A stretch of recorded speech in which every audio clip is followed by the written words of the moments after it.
Hello, my name is Mark Wasser, and I'm the co-managing partner at Davidson Fox & Company CPAs in Binghamton.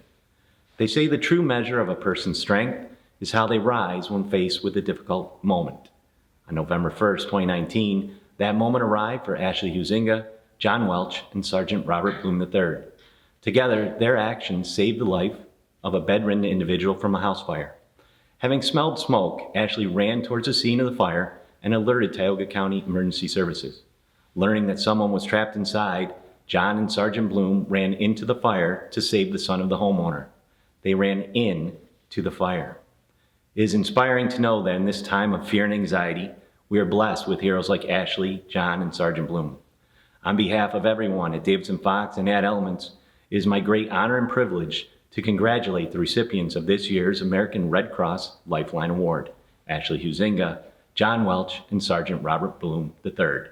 We thank you for your actions and welcome the example you've set for us all.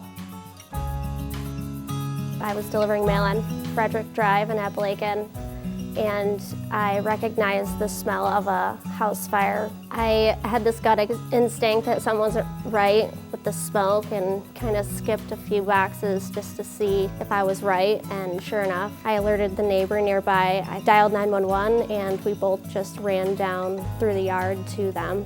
And then I continued to stay on the phone with 911 while Officer Bloom and John went inside to get their handicapped son outside. I was going out to get my mail, and Ashley had stopped her buggy, so I went to where she was, and then I saw that it was on fire. We both proceeded over to that property. Father from the home was outside. The father said that yes, the mother was inside, but we have to get my disabled son out. Sergeant Bloom and I followed the father in to find the son in bed. Between the three of us, we did get the son into the wheelchair and then started down the hall to leave the house. All of a sudden, it was just total black. I dropped down to the floor, and when I dropped down to the floor, I could see a little light up ahead of me, so I crawled towards that light. When I got there, I could see it was the bottom of a window of some kind. So I grabbed the chair and I stood up and I swung it through the window. And when I got out onto the deck, I looked back and I could see that the wheelchair was stuck in the doorway. So that day I was driving down the street and I saw that there was a black plume of smoke coming from one of the houses. And I saw that the corner of the house was on fire. And there was a woman standing in the cul-de-sac on her phone, and there was a couple gentlemen standing in the neighbor's driveway. And so I remember running up to two gentlemen that were standing in the neighbor's driveway, and I asked if anybody was in the home. And the homeowner said that, yeah, my son is in bed, he can't get out of bed. So I'm like, well, let's go in.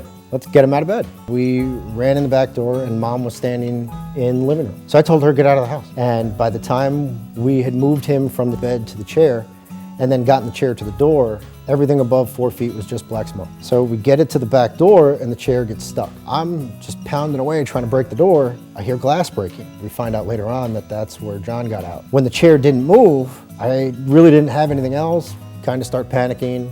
So we tip the chair over. Everybody gets out and we move Jeff to safety. You have to deal with so much miserable stuff, at least in my profession on a regular basis, that when it's something where you can genuinely help someone and their family, then it always feels good.